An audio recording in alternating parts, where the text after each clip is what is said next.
Oke, mungkin ini kalian sudah pernah tahu gitu ya, atau sudah pernah didapat sebelumnya melakukan proses pemrograman ya. Nah, jadi ada beberapa mungkin kata kunci yang belum pernah saya jelaskan. Contohnya di sini adalah kata kunci statik ya. Apa sih sebenarnya statik itu? Jadi terdapat beberapa batasan yang perlu diperhatikan pada saat kita mendeklar statis. Nah, jadi dari beberapa definisi ini mungkin kalian terbayang apa sih gunanya statis itu sebenarnya. Oke, eh, metode statis. Nah, kalau misalkan kita ngomongin tentang metode yang statis, hanya dapat memanggil metode yang bersifat statis. Jadi, sama-sama statis baru bisa memanggil yang statis. Nomor dua, metode statis hanya dapat mengakses data yang bersifat statis. Jadi ketika sebuah metode itu statis, maka data yang diakses pun juga harus statis. Metode statis tidak dapat diacu melalui referensi disk maupun super. Nah, karena dia statis, bukan merupakan eh, hasil dari pembuatan objek gitu, maka bukan cara mengaksesnya dia itu tidak bisa dari disk ataupun super. Super itu yang ke super kelasnya, disk itu ke dirinya dia sendiri. Nah, itu constraint dari statis. Kalau kalian lihat di sini di layar gitu ya. Jadi ada public, tidak terlihat. Sorry.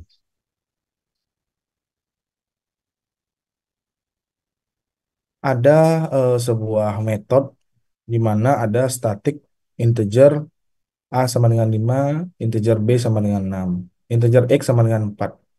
Dan ada sebuah metode static void test, integer C sama dengan A plus B. Nah, kalau kalian lihat ini akan menjadi salah.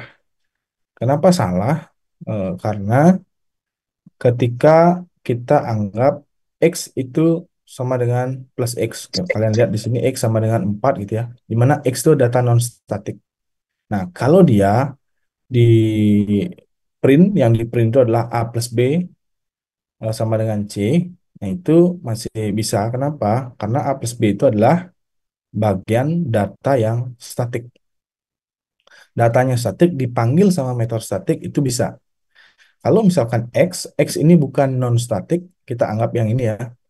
Ini, ini kita anggap ini akan salah karena X di sini bukan yang statik. Nah, kalau di sini plus C ini variabel C, ya ini ya. Ya, karena C ini berada di dalam statik, otomatis dia statik dan bisa menerima A dan B karena A dan B adalah sebuah statik, sehingga yang ini benar. Lalu kalau ini di print, ini di tes gitu ya, maka jawabannya langsung bisa jadi 11 seperti itu. Oke, selain itu kita juga bisa membuat yang namanya statik itu dipanggil menjadi blok statik gitu ya. Jadi kita buat variabel, misalkan kita ingin membuat sebuah data yang banyak, kita buat di sini, oh blok statik seperti ini kita buat. Ya, jadi ada kurung kurawal buka, kurung kurawal tutup di sini. Lalu kita definisikan variabel yang kita inginkan. Dan dia udah tahu kalau nanti apa namanya ini adalah sebuah blok statik. Nah, kalau ini dijalankan, yang kita panggil itu adalah nanti blok statik sehingga apa namanya A sama B itu dijumlahkan menjadi 11. Ya, jadi pada saat proses ini kita memberikan nilai atau kita memanipulasi nilai dari A dan B, ya, memanipulasi nilai dari A dan B eh, di dalam model blok statik ini. Nah, ketika dia dipanggil nanti nilainya sudah otomatis berisi. Ini sama sih sebenarnya. Statik itu kayak model apa namanya? Kita sudah mendefinisikan sebuah kelas tanpa kita harus membuat instansiasi. Coba nanti kalian buat modelnya statik, langsung kita bisa mengakses. Oke.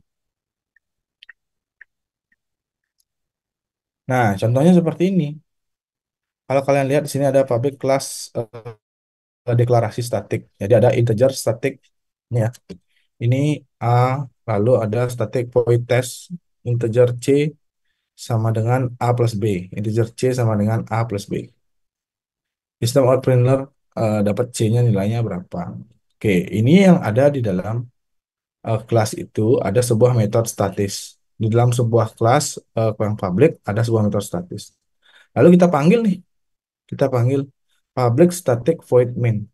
Jadi tinggal bisa dipanggil seperti ini, deklarasi statik dot E, deklarasi statik dot B sama dengan, nah ini artinya kita sedang mengakses data yang ini, ya. Karena di sini kalau kalian lihat, data dan metode statik dipanggil menggunakan nama kelas. Ya. Jadi langsung aja, nama kelasnya tadi adalah deklarasi statik dot A sama dengan 10, deklarasi statik dot B sama dengan 20. Nah ini tidak ada proses instansiasi kalau kalian lihat. Karena sudah ada function public static yang memanggil sebuah kelas yang ada statiknya, ya. Sebuah kelas yang ada statiknya. Jadi di sini A-nya kita kasih 10, B kita kasih 20, lalu deklarasi static test kita print sehingga dia bisa mendapatkan hasil yang seharusnya adalah 30. Itu seperti itu. Ya, ini ya. Public class deklarasi statik. Ada function datanya statik. Lalu ketika kita ingin membuat modelnya, kita tidak perlu susah-susah.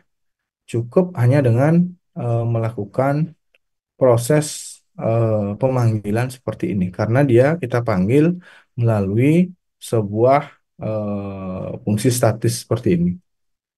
Jadi tidak perlu membuat objeknya. Oke, lalu selain statik ada lagi. Apa itu? Yaitu final. Kalau final itu apabila kita atau dia digunakan untuk mendeklarasikan variabel, maka nilai dari variabel tersebut tidak dapat diubah atau diperankan sebagai sebuah konstanta. Nah, yang kedua itu nanti apabila mendeklarasikan metode tersebut sudah tidak dapat di-override atau diperbaharui lagi oleh kelas-kelas turunannya. Jadi kalau ada metode nanti ada istilah overriding. Overriding itu ketika ada metode di dalam superkelasnya, lalu kita akan eh, deklarasikan kembali atau kita extend kembali dalam subkelasnya atau parent atau childnya itu. Maka setelah itu tidak bisa diperbaiki karena dia sudah final. Final itu adalah misalkan di dalam sebuah kita punya rules nih, kita punya rules dalam perusahaan gitu misalkan. Jadi aturan ini tidak boleh di-extend lagi gitu. Sudah cukup aturannya, tidak ada berubah-berubah. Nah, kita bisa buat dia sebagai metode yang final. Lalu yang terakhir digunakan untuk mendefinisikan kelas, maka kelas tersebut tidak dapat diturunkan lagi. Ya, sama seperti tadi ya. Jadi hampir mirip.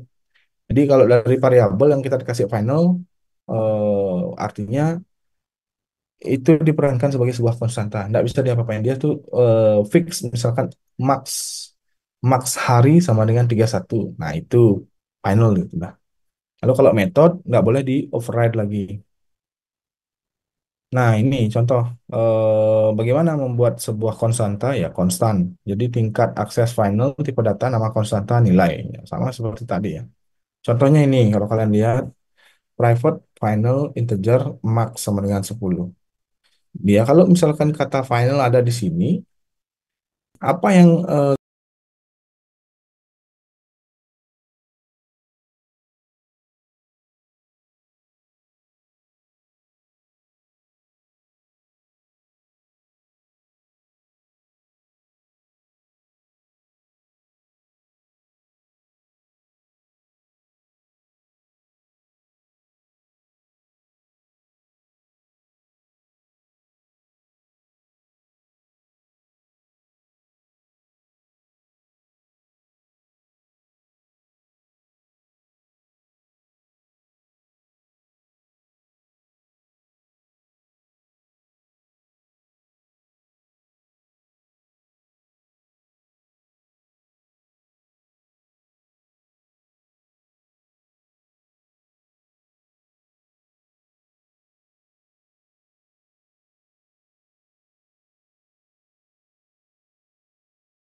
spesial dengan inner class, ya, jadi apa yang spesial dengan inner class?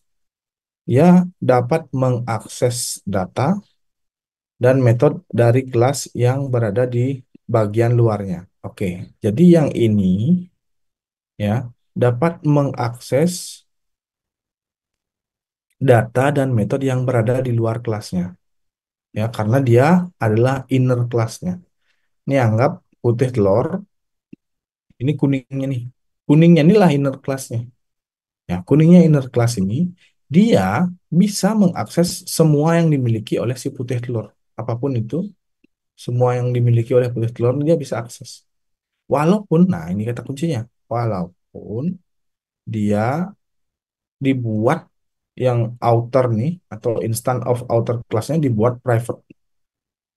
Dia nggak mau tahu dia ada akses ke sana. Kalau kita mendefinisikan sebuah inner dan outer class. Contohnya begini, public kelas luar. Nah, ini private A, sebenarnya public kelas luar, dia memiliki variabel ini, lalu dia memiliki sebuah fungsi ini, ya, ada get A dan juga set A. Biasanya di dalam Java itu selalu kita membuat get dan set. Oke, kalau kalian lihat sendiri, apa yang saya maksud dengan get dan set, coba aja kalian nanti menggunakan fungsi-fungsi library dari Java, pasti ada un karena gini, konsepnya kalau di Java, kalau kita bikin atau bukan di Java aja, di pemrograman berbasis objek, kita bisa mengakses semua data, memanipulasi data. Nah, kalau untuk memanipulasi ya berarti set A. Set A itu artinya ngeset nilai. Kalau kita mengakses berarti kita ngeget. Ya, set and get itu pasti di setiap kelas. Biasanya begitu. Karena kalau orang bangun setiap kelas, dia pasti memiliki tujuan untuk memberikan apa namanya data atau untuk data yang ada itu supaya kita bisa manipulasi, ya itu dengan cara ngesetnya. Kalau memberikan ya kita ngeget data tersebut. Oke, itu biasanya konsep orang-orang ngoding ya. Oke, lalu tadi kembali ke topik. Jadi ada kelas luar, ada kelas dalam, begitu kan? Ada kelas luar dan ada kelas dalam. Nah, di sini kalau kalian lihat ada private integer x sama dengan 10 di kelas dalam. Public void show data A dan X, ya, A dan X. Nah, sekarang di sini di dalam kelas luar itu ada void show data. Jadi ngambil aja dalam obj sama dengan new dalam obj.showData atau memanggil kelas di dalamnya ini kita panggil ya.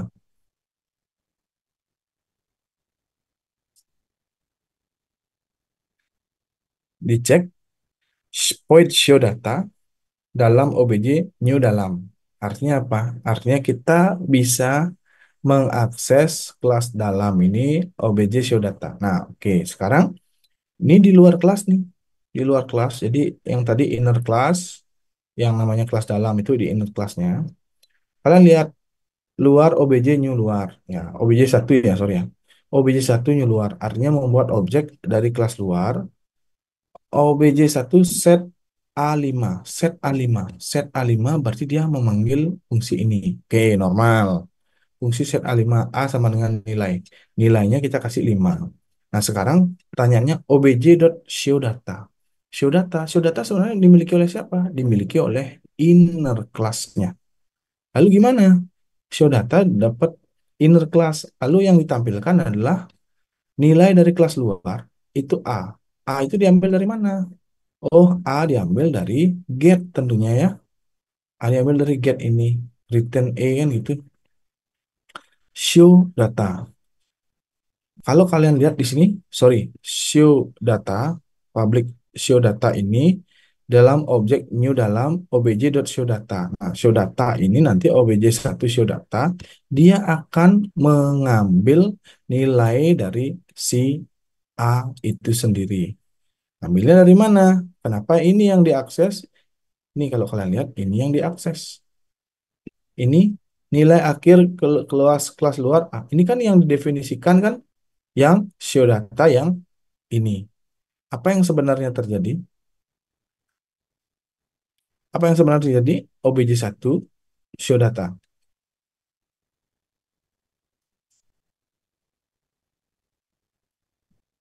Apa yang sebenarnya terjadi?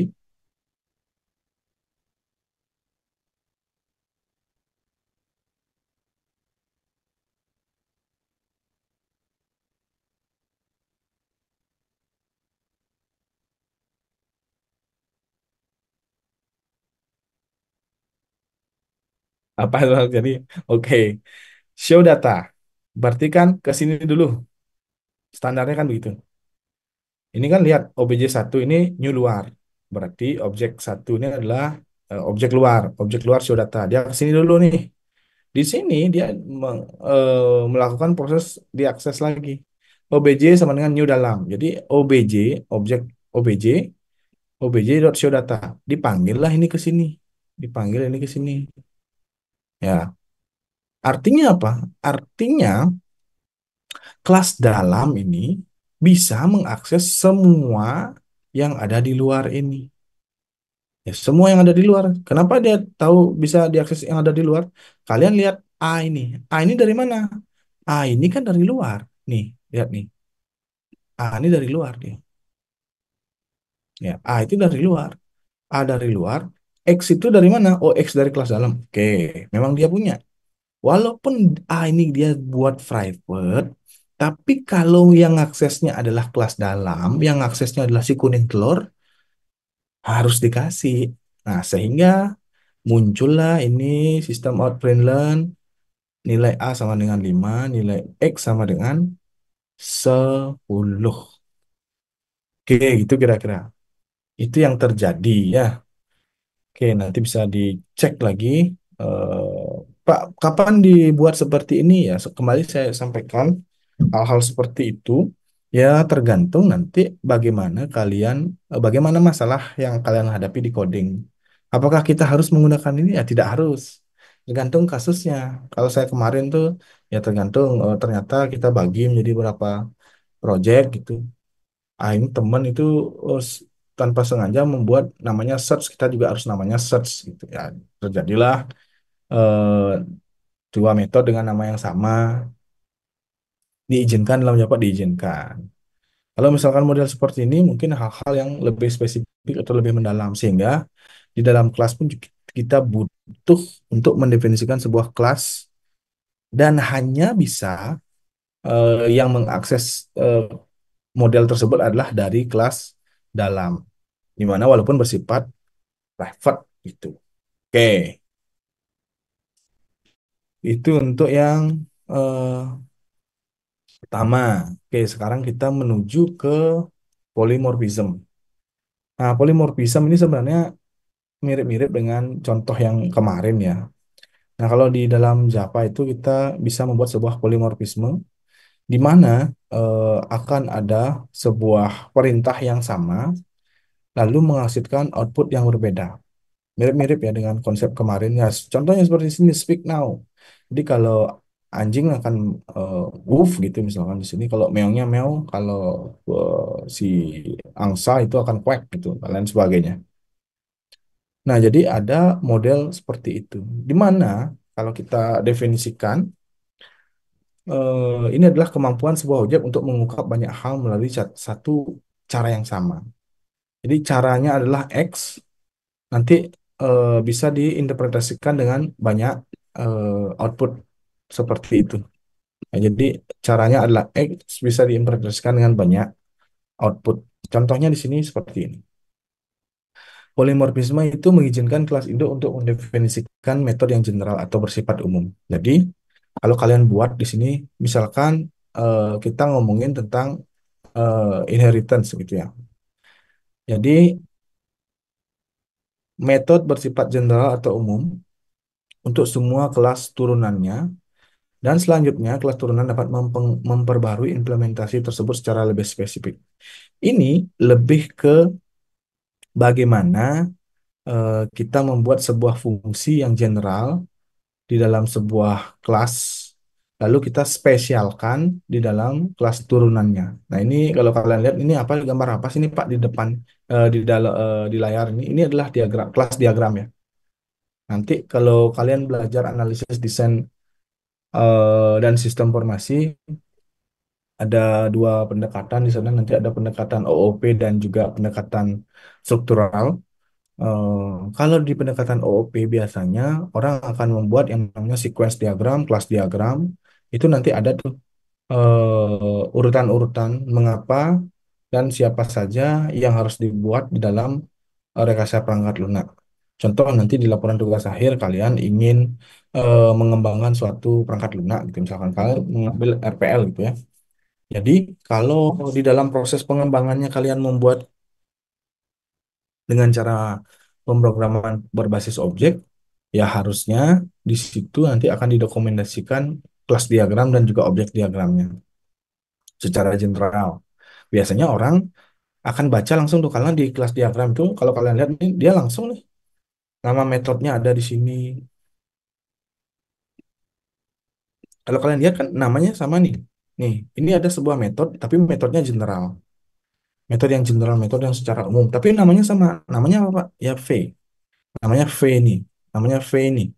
Nah, ketika dia dibuat spesifik ke dalam sebuah kelas turunannya, kita membuat kelas turunan dari atau extend dari si general ini, kita buat spesial satu spesial 2. Nah, V-nya ini nanti akan dibuat custom untuk si spesial satu dan V yang ini juga akan dibuat custom untuk si spesial 2.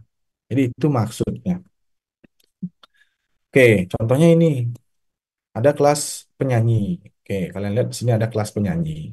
Lalu ada kelas penyanyi jazz dan juga ada kelas penyanyi pop. Ini adalah extendnya dari si penyanyi. Ini adalah extendnya dari si penyanyi. Ya, kenapa dibuat seperti ini, Pak? Ya, ini kan konsep konseptual ya, konseptual. Jadi biar kita tahu bahwa penyanyi jazz itu adalah penyanyi, ya. Dia adalah penyanyi. Penyanyi pop apakah berasal dari penyanyi? Oh iya, penyanyi pop juga adalah penyanyi. Kalau penyanyi secara umum, kalau dia memiliki fungsi yang namanya bernyanyi, oh, cuman bernyanyi saja, misalkan siapa gitu, maka yang muncul adalah karakteristik nada belum ditentukan. Namanya juga fungsi general, penyanyi secara general. Lalu, kita membuat lagi sebuah kelas penyanyi jazz, extend dari si penyanyi. Lalu apa yang terjadi? Oh, kalau kita memanggil atau buat lagi fungsi yang sama namanya bernyanyi, ini juga buat bernyanyi gitu. Ini sama seperti kemarin. Nah, sehingga apa yang kita munculkan? Oh, kita akan munculkan kalau bernyanyi yang ini dengan irama jazz, kalau yang ini dengan irama pop. Nah, kalian masih ingat dengan overloading kemarin? Overloading itu kan dia harus didefinisikan dengan parameternya berbeda, jumlah parameternya berbeda, posisi parameternya berbeda, atau totally different dari semua itu.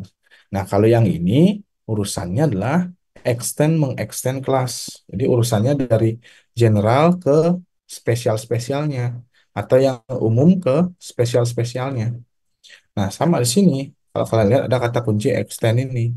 Jadi kita akan membuat turunannya. Nah, sehingga apa yang terjadi? Public class demo polimorfisme, kalian lihat di sini. Nah, di sini ada penyanyi jazz Andin, penyanyi pop Rosa, kan gitu. Kalian lihat di sini new penyanyi jazz, new penyanyi pop. P Andin, P bernyanyi, P Rosa, P bernyanyi. Apa yang terjadi? Dia sudah tahu nih, dia sudah tahu ketika kita ngomongin ini, maka dia akan mengakses fungsi bernyanyi yang mana. Kalau kalian lihat di sini, kalau kita buat tadi sebuah kelas ada 3 kelas, di mana satu dua kelas diantaranya extended dari si kelas penyanyi, extended dari kelas penyanyi. Kalian nggak perlu pusing karena dia sudah pasti mengakses si bernyanyi yang mana. Ya, jadi sudah tahu dia. Kita sama-sama bernyanyi. Harus banget namanya bernyanyi? Iya, harus banget karena fungsinya adalah untuk supaya mengeluarkan apa namanya? Sebuah perkataan atau kalimat dengan nada irama yang memiliki apa namanya? Nada-nada tertentu. Itu kan orang bernyanyi tuh. Nah, jadi ada bernyanyi untuk si Andin, bernyanyi untuk si Rosa. Lalu apa yang terjadi? Kalau kalian lihat di sini, kalau si Andin dia otomatis ke jazz, kalau si Rosa dia akan ke pop. Jadi seperti itu. Ini yang disebut dengan polimorfisme. Ya, kapan digunakan, Pak? Ya, makanya saya bilang contoh-contoh seperti ini wajib kalian tahu. Tapi kapan digunakan? Saya nggak bisa jawab secara spesifik karena kalau kalian mungkin membuat sistem yang besar, ya hal-hal semacam ini akan lazim untuk kalian gunakan. Seperti yang saya sampaikan contoh kemarin, ya contohnya adalah membuat sistem Microsoft Word gitu misalkan. Nah, itu sistemnya kan kompleks. Nah, kemungkinan ada nggak nama nama ininya sama? Harus banget namanya sama? Ya harus, karena dia biasanya orang itu berangkat tuh dari sini. Orang akan berangkat dari sini. Kenapa orang berangkat dari sini? Ya, karena dia itu kalau sistem besar, dia akan pikirkan bagaimana proses RPL-nya. Proses RPL termasuk namanya dokumen SKPL. Ya, dokumen SKPL ini memuat nanti semua yang namanya proses dari awal requirement. Kalian akan definisikan non-functional requirement dan functional requirement. Jadi ada non-functional dan functional requirement. Non-functional itu yang terkait di luar teknis sistem. Contohnya, servernya seperti apa, berapa kekuatan komputernya nanti, memorinya bagaimana, dan lain sebagainya, di mana dia ditaruh, kalau diakses oleh 1.000 orang bisa nggak dalam waktu yang bersamaan, itu non-fungsional. Kalau fungsional, itu artinya yang berkaitan dengan running system atau teknis operasional sistemnya seperti apa. Contoh, pertama dia harus bisa login. Yang kedua, setelah login nanti bisa melakukan proses A, B, C. Nah, itu semua detail. Itu functional requirement. Fungsi dari sebuah sistem itu seperti apa. Dibuatlah di sana nanti. Nah, salah satu pada saat proses ini wawancara menganalisis muncullah nanti yang namanya diagram. Selain ada apa? ERD, diagram ERD ada itu, ada flowchart mungkin kalian buat. Ada lagi data flow diagram. Nanti coba cek. Nanti kalau kalian sudah dapat, ada namanya data flow diagram. Data flow diagram, nanti muncul apa lagi? Oh, use case diagram. Use case diagram. Nah, semua ini tergabung di mana? Ada yang namanya UML. Coba cek nanti kalau kalian sudah dapat mata kuliah itu. Nah, UML itu Unified Modeling Language. Jadi semuanya ada di UML ini termasuk yang namanya kelas diagram.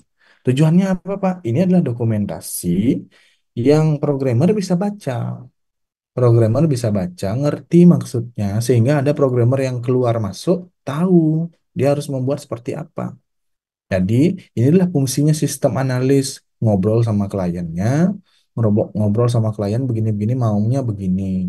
Lalu didefinisikanlah, nanti ada sistem analis itu, nanti ada web designer, ERD designer, sorry, database designer, yang seperti itu. Dia akan membuat model-model ini. Dari sebuah model ini disetujui, diagram-diagram inilah yang dikasih tahu nanti ke caranya dia berkomunikasi dengan programmernya. Ya Pak, kenapa harus begini kan klien nggak tahu. Nah, bukan. Ini hubungannya dengan sistem analis dengan si apa namanya? si programmer. Tapi dari sini juga bisa kita lihat nanti ada beberapa diagram yang lebih tidak teknis, tidak terlalu teknis. Ada kok diagram-diagram yang tidak teknis yang bisa dibaca oleh si klien. Yaitu misalkan flowchart DFD ini tidak terlalu teknis, flowchart juga mungkin masih bisa dibaca. Ini juga use case diagram ini sangat-sangat dipahami oleh si klien. Tuh, nanti ada pembagiannya. Coba cek nanti. Belum lagi nanti ada class activity diagram, ada sequence diagram, banyak. Nanti harusnya kalian dapat itu di desain dan analisis sistem informasi. Saya nggak tahu sudah dapat atau belum. Oke, ini sudah tadi. Nah, ini sama kelas bentuk. Nah, kelas bentuk itu ada luasnya. Kalau luas bentuk tuh nggak definisikan. Pokoknya ada bentuk, ada luasnya. Cuman nggak tahu bentuknya apa. Oh, ada yang bentuknya persegi panjang, ada yang bentuknya, sorry. Oke, contoh satu aja. Di sini ada kelas luas. Nah, kalau persegi panjang dia extend dari bentuk. Bentuk. Apa yang dilakukan di sini? Jadi kalau persegi panjang itu adalah integer P dan L. Dia akan mendefinisikan sebuah ini ada apa namanya? Konstruktornya dia. Lalu ada luas didefinisikan di sini panjang kali lebar untuk menghitung luasnya. Apa yang terjadi? Kalau kita definisikan langsung bentuk OBJ persegi panjang PP new persegi panjang 2 kali 5. Jadi objek sama dengan PP. Objek sama dengan PP. Nah, bentuk itu adalah sebuah objek dari si ini, lalu persegi panjang PP. PP-nya adalah persegi panjang, kita definisikan. Maka, kalau bentuk yang belum terdefinisi itu kita samakan menjadi sebuah persegi panjang, maka luasnya dia adalah 2 dikali 5. Itu maksudnya. Jadi 10. Jadi kalau tadi tentang ngomongin masing-masing, kalau sekarang kita ngomongin superclassnya, di mana di superclass tidak ada yang namanya perhitungan apa namanya? Sorry, perhitungan luas yang diambil itulah panjang kali lebar. Karena dalam konteks ini objek bentuk itu belum terdefinisi mau diisi apa. Tapi ternyata objek bentuk itu diisi oleh persegi panjang. Sehingga apa? Sebuah objek bentuk yang seharusnya kalau dia harusnya hasilnya adalah ini luas tidak terdefinisikan. Tapi dalam konteks ini bentuk itu si ini diisi oleh yang namanya PP, di mana PP adalah persegi panjang. Kalau persegi panjang, otomatis dia akan mencari, ini kode di konstruktor, sorry, dia buat ini, integer PL. P dan L didefinisikan yaitu 2 dan 5. Dan 5 itu. Nah, ketika ini sudah didefinisikan, lalu akan menghitung luasnya. Nah, ketika ini, di mana menghitung luas, Pak? Di sini dia ngitung luas. Maka hasilnya adalah perkalian 2 dan 5, yaitu 10. Itu maksudnya. Oke, selain itu ada yang namanya kelas abstrak ya. Kelas abstrak nih. Kalau kalian lihat di sini, oke, bentar.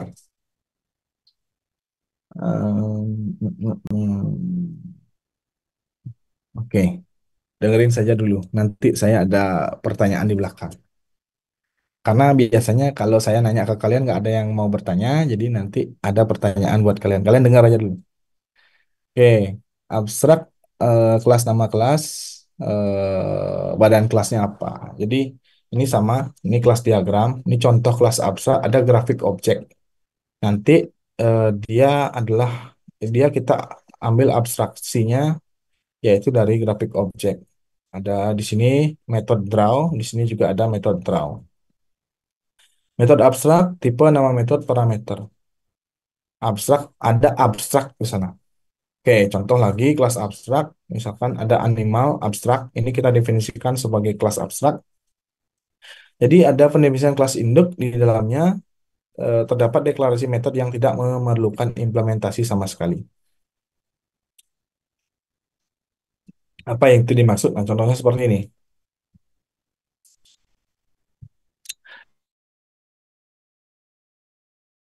Public kelas A. Jadi ini abstrak ya. Kalau kalian lihat di sini abstrak, public, void, coba. Eh, Public, void, coba juga. Ada sebuah dua metode di mana di sini ada badannya, di sini nggak ada badannya sama sekali. Lalu apa maksudnya? Biar nanti dia tuh pengen ngasih tahu bahwa kelas A itu di mana siapapun yang mengextend dia, siapapun yang menjadi keturunan-keturunannya dia, ada yang namanya metode coba, di mana metode coba itu bisa di custom sama keturunan-keturunannya dia. Nah, ini kelas A ini kan abstraksi nih, karena dia hanya sebuah abstraksi kelas. Lalu kita buat kelas B, kita extend si A, sehingga di sini apa yang terjadi? Kita membuat coba. Di sini tidak ada badannya. Nah, di sini kita extend. Artinya di kelas B itu kita akan definisikan dia secara lebih detail seperti itu. Nah, sehingga kalau ini dicoba, apa yang terjadi? Kalau kalian lihat di sini, metode dalam kelas B, metode non abstrak di dalam kelas abstrak. Oke, ini yang ada di kelas induknya. Ini induk, ini anggap dah itu childnya. Oke, nah, artinya ketika kita mengakses A, ref, ref itu adalah sebuah kelas abstraknya. B soalnya OBJ new B. Ref diisi oleh OBJ. Nah, sehingga di sini ref coba, coba. Ref coba juga, coba juga. Artinya apa? Yang coba ini kan ref itu kan abstrak. Ini kan abstrak ya. Di mana abstrak diisi oleh si B. Nah, sekarang ref coba otomatis dia akan mengarah ke, kalau kalian lihat, metode yang ada dalam kelas B dan metode yang ada di dalam kelas non-abstrak. Bisa nggak dia mengakses kelas induknya? Bisa. Karena ini adalah extend dari si kelas induk. Oke, akan ada fungsi di mana sebuah abstrak class akan mengalami error. Kenapa? Karena ada private di sini. Ya, kalau kalian lihat ada model atau contoh private di sini. Ini tidak bisa dilakukan ya, si private ini, maka dia akan menjadi error. Apabila digunakan untuk mendeklarasikan metode, maka metode tersebut sudah tidak bisa di-override atau diperbaharui lagi oleh kelas-kelas turunannya. Ya, sama seperti tadi ya. Ini namanya kelas induk. Lalu, kalau kalian lihat di sini, turunan extend induk. Ya, jadi ini induknya. Nah, kalau kita buat kata kunci final, ini menyambung ke final yang tadi ya. Ini contoh dari si, eh, apa namanya, penurunan kelas. Ya, maka nggak bisa. Ini pasti akan error. Nggak bisa nih override nih. Pasti dikasih tahu sama si Java. Ini nggak akan diizinkan untuk di-run. Ada juga nanti di sini, kalau kita proses extend ya, apabila digunakan untuk mendefinisikan kelas, maka kelas tersebut sudah tidak bisa diturunkan lagi. Nah, kalau kalian lihat, ini nyambung ke final yang tadi ya. Ini kelas induk. Lalu kelas turunan extend induk. Nah, kalau nanti final turunan 2. Ini turunan 2 sama dengan extend turunan. Ya, oke. Ini nih extend ini. Yang ini nge-extend ke ini. Kan gitu. Yang ini nge-extend ke induknya, ini nge-extend ke sini. Lalu kalau ini kita final, maka turunan 3 ini nggak bisa ngapa-ngapain dia. Pasti error. Karena udah artinya nggak ada lagi keturunan dari kelas tersebut karena sudah final. Tujuannya apa, Pak? Kalau seperti itu. Tujuannya untuk ngasih tahu bahwa nggak ada lagi yang boleh mengextend kelas tersebut karena ini adalah sudah final. Jadi tidak ada extension lagi untuk kelas tersebut. Jadi dari sisi konsep pemrogramannya, dia sudah final, tidak bisa diapa-apain. Oke, ada yang namanya interface juga. Interface itu mirip dengan kelas, tapi isinya biasanya adalah konstan dan metode abstrak. Jadi ada variabel di sana dan metode yang abstrak. Jadi mirip dengan kelas abstrak, hanya saja dapat memiliki variabel dan metode yang nyata. Jadi bisa ada variabel dan metode yang nyata di dalamnya. Kalau abstrak kan masih abstrak awang-awang, artinya dia akan di-extend loh oleh kelas yang lain, oleh artinya dia didefinisikan secara detail oleh kelas yang lainnya. Dan di sini semua metodenya harus abstrak. Nah, kalau kalian lihat di sini deklarasinya seperti ini, ada modifier, interface, lalu nama interface seperti apa. Deklarasi konstanta itu ada konstan, metode-metodenya semua abstrak. Pemanggilan interface dari suatu kelas, ya kita menggunakan kata kunci yang namanya implement. Ya, jadi ada nama kata kuncinya implement. Contohnya seperti ini, public interface bangun dua dimensi. Nah, string jenis bangun dua dimensi 2D, public abstrak double hitung luas. Ya, jadi abstrak double hitung luas. Lalu yang dilakukan di sini adalah if sorry, kelas public kelas di bujur sangkar implement bangun dua dimensi. Jadi bujur sangkar itu mengimplementasikan bangun dua dimensi. Ya, bujur sangkar itu adalah bagian dari bangun dua dimensi. Di mana bangun dua dimensi itu adalah sebuah interface, ya. Jadi tidak ada apa-apa di sana, hanya karena semuanya akan menjadi metode-metodenya semua abstrak. Dan ini string jenisnya otomatis akan menjadi sebuah konstanta. Oke, kalau kalian lihat di sini ada double sisi. If bujur sangkar this.sisi, oke, ini menghitung sisi, bukan if ya. Interface maksudnya ini interface bujur sangkar. Ya ini di sini this.sisi sama dengan ini adalah konstruktornya. Lalu string get jenis dan juga hitung luas. Get jenis. Nah ini perhatikan get jenisnya. Get jenis itu diambil nanti dari sini. Dia itu adalah bangunan dua dimensi. Itu maksudnya.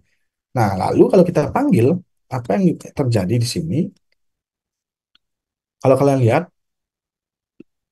INF bujur sangkar X sama dengan new INF bujur sangkar 2. Kita memanggil sebuah fungsi bujur sangkar dengan memberikan nilai pada konstruktornya 2. Lalu kita akan tampilkan di sini X.getJenis. X.hitung luas. Apa yang terjadi sebenarnya? Kalau hitung luas, oke lah. Dia sudah langsung ke sini. Ini clear. Semuanya clear di sini. Di mana sebelumnya ini sudah dipanggil karena ini adalah konstruktornya.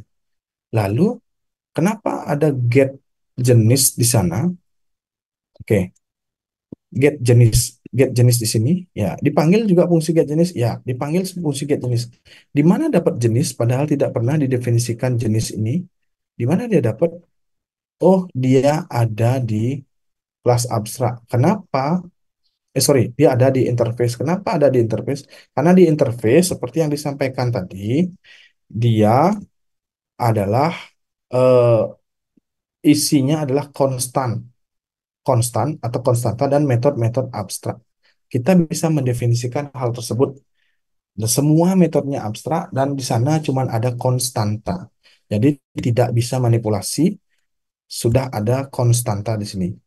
Kalian lihat bangun dua dimensi 2D seperti ini. Jadi sudah ada nih. Jadi apa yang terjadi? Ya udah, dia akan memanggil interface-nya di sini.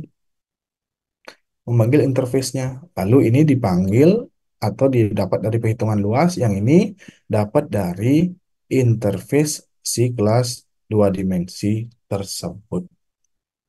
Oke, nah sekarang ini yang saya maksud. Oke, akan ada tugas. Jadi materinya tentang apa ya? Materinya tentang yang tadi. Cuman kalian nanti saya akan berikan ini. Ini harusnya jangan besok malam. Ini pagi. Max besok pagi itu nanti saya kasih di classroom ya. Sesuai classroom. Oke. Apa yang menjadi tugas? Ada 5 pertanyaan. Jelaskan. Saya ingin kalian menjelaskan kembali dengan versi kalian. Apa itu inheritance? Inheritance saya sudah singgung. Memang tidak ada saya tulis jelas di sini. Tapi yang saya singgung itu adalah konsep turunan inheritance. Lalu turunan kan tadi sudah ada extend dan juga si implement. Kalau implement punya interface, kalau turunannya tadi extend. Jelaskan pengertian kelas abstrak dan interface. Oke. Sebutkan beberapa aturan terkait abstrak dan interface. Oke. Tapi menurut versi kalian ini saya tidak akan kasih. Jelaskan tujuan dari konsep abstrak dan interface. Nah, ini adalah eksplorasi. Tujuannya mungkin tidak secara gamblang saya sebutkan tadi. Saya ingin kalian menjelaskan, ngerti nggak sih maksud saya? Lalu jelaskan dengan contoh coding sederhana implementasi abstrak dan interface. Ada 5 buah pertanyaan ini nanti dikumpulkan dengan subjek seperti ini. Nanti ini saya copy paste di dalam classroom. Oke. Ada pertanyaan? Izin bertanya, Pak. Ya, Apakah nanti PPT-nya diupload di Classroom juga, Pak? tidak. Setelah kalian menjawab pertanyaan ini baru saya upload. Oh, baik, Pak. Makanya saya suruh kalian perhatiin. Oke. Terus setelah kalian jawab ini baru saya upload. Oke. Ada pertanyaan lain? Apa itu inheritance, Pak? Nggak bisa saya jawab sekarang. Nanti kita bahas. Oke. Oke, kalau tidak ada, silakan menuju classroom. Maksimum besok pagi, paginya itu kalian lihat di classroom. Oke ya. Oke, itu saja dulu. Minggu depan harusnya tidak ada jadwal ujian lagi. Kita akan jalankan skema kelas berpasangan itu dengan model seperti kemarin di tempat yang sama. Mudah-mudahan tidak ada halangan lagi. Model skema seperti kemarin ya. Kita kan sudah banyak membahas tugas besar. Nanti minggu depan masuk ke GUI-nya. Bagaimana cara membuat GUI di Java atau di NetBeans atau di pemrograman kalau saya bilang pemrograman berbasis GUI jadinya ya, pemrograman berbasis GUI. Jadi bukan yang hitam putih dan lain sebagainya. Oke, sebaiknya dikerjakan sekarang karena kata-kata pagi ini bisa saja menyesatkan. Oke, habis ini kalian siap-siap lihat ke classroom ya. Oke, itu saja yang saya bisa share. Wah, di akhir-akhir penuh dia. Mudah-mudahan semua bisa mendengar tadi. Saya pikir 1 jam aja cukup kok untuk membuat tugas ini. Oke, ini tugas personal ya. Kalau tidak ada pertanyaan, sekarang kalian pantengin Classroom. Mungkin lagi nggak sampai 10 menit saya sudah up di sana ya. Silakan dicek nanti di sana. Oke, terima kasih semuanya. Selamat sore ya. Silakan nanti. Sore, Pak. Ya, Terima kasih Pak. selamat PN ya. Terima kasih semuanya. Sore Pak. Ya, sore. Makasih Pak. Ya, Makasih makasih. Pak. Yuk.